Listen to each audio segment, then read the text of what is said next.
When I was in middle school, my dad was in a Christian rock opera called Phantasm. The tagline was, "It made a believer out of me."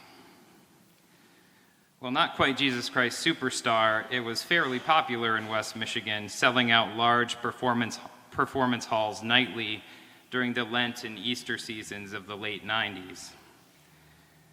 My dad has a great voice. In the first season of Phantasm, he played Judas. The second year of the musical, he played Thomas.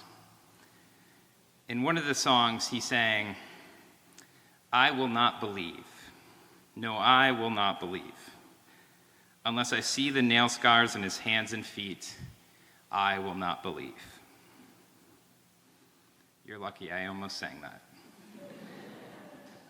I guess it's no surprise that Thomas and Judas became my favorite disciples. To me, they're the realest ones of the group, especially Thomas. He got a bad rap and a bad nickname. I love that he was the only one who was bold enough to ask for some sort of proof of resurrection. And I don't know about you, but I think if we were honest with ourselves, we would also want to see the wounds. He seems like the only smart one, digging in a little deeper into what was actually going on. And proof and truth seem more important in our world now more than ever. Reading about Thomas had me thinking about scars a lot this week. I got a new scar this past Wednesday to add to my already impressive collection. I have a 7-inch scar on my hip from surgery a few years ago, a scar on my head from a soccer injury, and this new scar on Wednesday is on my chest from where melanoma, hopefully all of it, was removed. The procedure left me with 30 stitches. I may have never broken a bone, but my list of scars goes on and on. I thought of these scars all week when reading this story about Jesus appearing to his disciples and Thomas requesting to see the scars on his hands, feet, and side, because what I realized is I find it comforting that Jesus' resurrection did not erase the marks of having lived his life or even having endured his death. I find it comforting that when Jesus rose from the dead, he was recognizable by his scars. Jesus came and stood among his disciples and said, "Peace be with you." Then he didn't try to hide the mark from the spear on his side. He didn't wear gloves to conceal the scars on his hands. No, Jesus simply came with his wounded feet and stood among his disciples and said, "Peace be with you." He knew that he would be known by his wounds. And isn't that true for us as well? We can only really know and be known when we show our scars. I never really feel a connection to someone until they have shared with me the lumpy, broken, petty parts of themselves. I will never be someone who does not have scars. It doesn't work like that. Because everything that has happened to us has happened to our bodies. Every act of violence, every moment of pleasure, every hateful thing we have said or which has been said to us has happened to our bodies. Every kindness, every sorrow, every ounce of laughter, we carry all of it with us in some form or another. We are walking embodiments of our entire story. The things that happened to Jesus' body, the state-sanctioned violence, the flogging, the crucifixion, remained even after he defeated death and rose from the grave. He still bore the marks of that pain. And the question it should make us ask is not, is Jesus like God?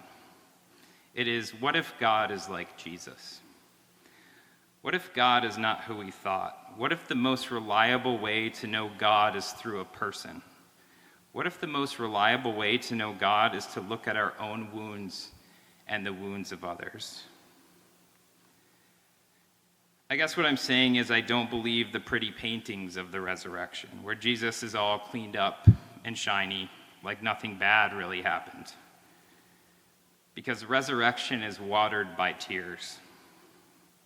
Resurrection looks like the fact that when you leave this service, if you're like me, you still have the body of Christ stuck in your teeth, his blood on your breath, healing oil on your hands, and baptismal water on your forehead. I leave here kind of a mess. I'm so glad my dad played the role of Thomas in that musical because it taught me how to believe.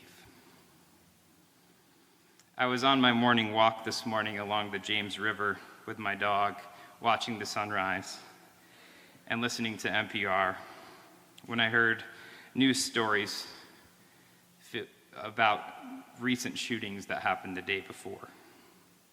Another shooting in Louisville, leaving 3 people dead only a week after the bank shooting that left 5 people dead and 8 injured.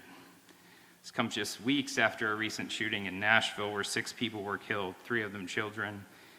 And then they talked about a shooting in Minnesota yesterday where 3 people were shot, including 2 police officers. The wounds we see in modern times are like the wounds Thomas saw, in that they're on the bodies of those who are innocent. The question is, do we believe? Do we believe that something can be done? Do we believe that in following Jesus, we can become the answer to our own thoughts and prayers? We see wounds every day, but do we believe in resurrection? Thomas did. It's okay to ask questions, to seek clarity, to see scars, and to show yours. In doing so, it will call us to see the divine in all of us and will lead us to cast out systems of death with relentless love. It will help us to stand against things that offer only tombs and instead invite life. So I invite you to see the wounds and touch the scars, your own and others. I invite you to believe. Doing so will help you roll the stone away from your own tomb.